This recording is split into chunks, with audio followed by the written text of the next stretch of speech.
ദേവൻ നമ്പൂതിരിക്ക് ജോലിയൊന്നും തരപ്പെട്ടില്ല. അങ്ങനെയൊരിക്കൽ നമ്പൂതിരിക്ക് ഒരു ഐഡിയ തോന്നി. തൻ്റെ ബാല്യകാല സുഹൃത്തിനെ സഹായിയാക്കിക്കൊണ്ട് ഒരു ക്ലിനിക്ക് തുടങ്ങി. ആൾക്കാരുടെ ശ്രദ്ധ പിടിച്ചു പറ്റാൻ ഒരു ബാനർ ഉണ്ടാക്കി. ബാനറിൽ ഇങ്ങനെ എഴുതി: ഏത് രോഗവും വെറും 20 രൂപയ്ക്ക് ചികിത്സിച്ച് ഭേദമാക്കും.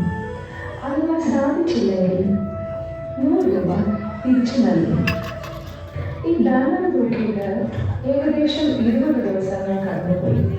ആരും വന്നില്ല.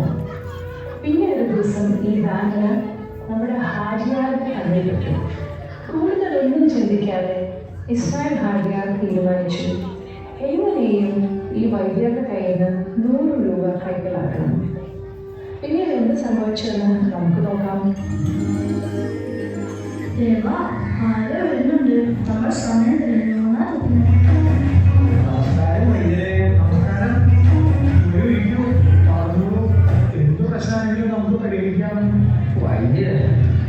നമുക്ക് സ്വാദ് അറിയാൻ പറ്റുന്നില്ല. ഇന്നത്തെ വെയിൽ വലിയ പാചകക്കാരാണ്.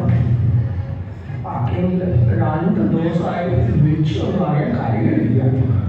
ഇന്നത്തെ സ്വാദ് അറിയാനുള്ള കഴിവ് പോയി. അതെങ്ങനെ തിരിച്ചു കിട്ടും? അത്രയല്ലോ, അത് നമുക്ക് ശരിയാക്കാം.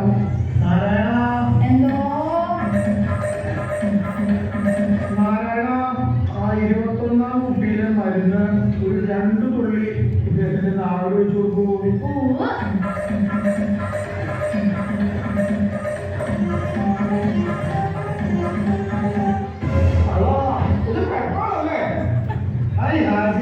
നിങ്ങളുടെ വീട്ടിൽ തിരിച്ചെത്തിയപ്പോ ആദ്യത്തെ കയ്യിൽ നിന്ന് 20 രൂപ വാങ്ങിച്ചു.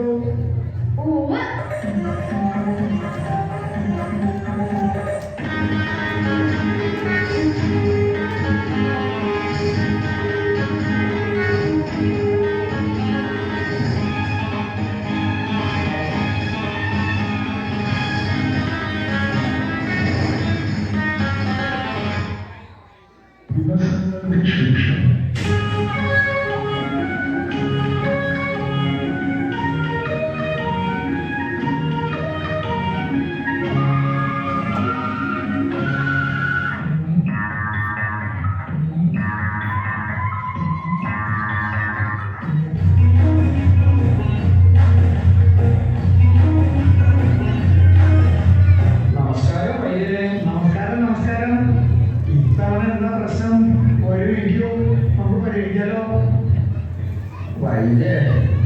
അമ്മന്റെ ഓർമ്മശക്തി പോയി.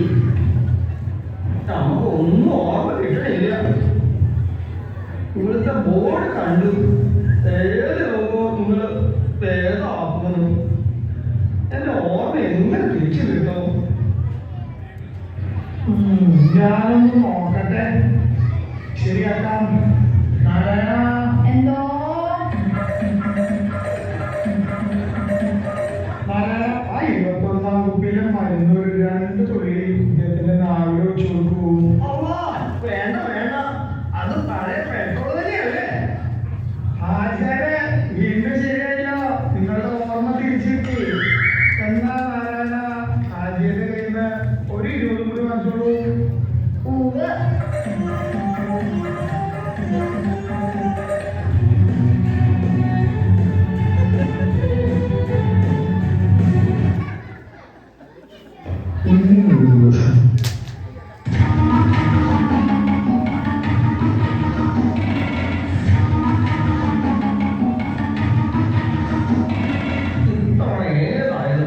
നമ്മൾ വൈദ്യരുടെ കയ്യിൽ നിന്നും ആ 100 രൂപ മേടിച്ചിട്ടേ ഉള്ളൂ.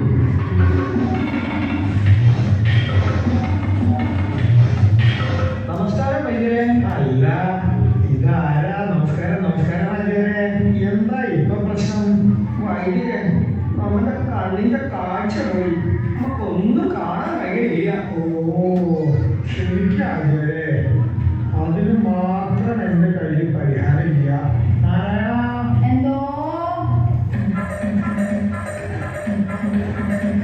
നാരായണ, ആദ്യക്ക് ആ 100 രൂപ വെച്ചു കിട്ടൂ.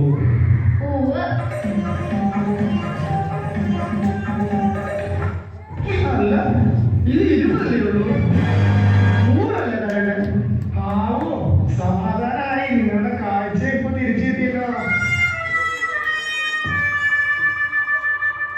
നാരായണ, എന്നാ പിന്നെ അജയുടെ കയ്യിൽ നിന്ന് ആ 100 ഉം ഒരു 20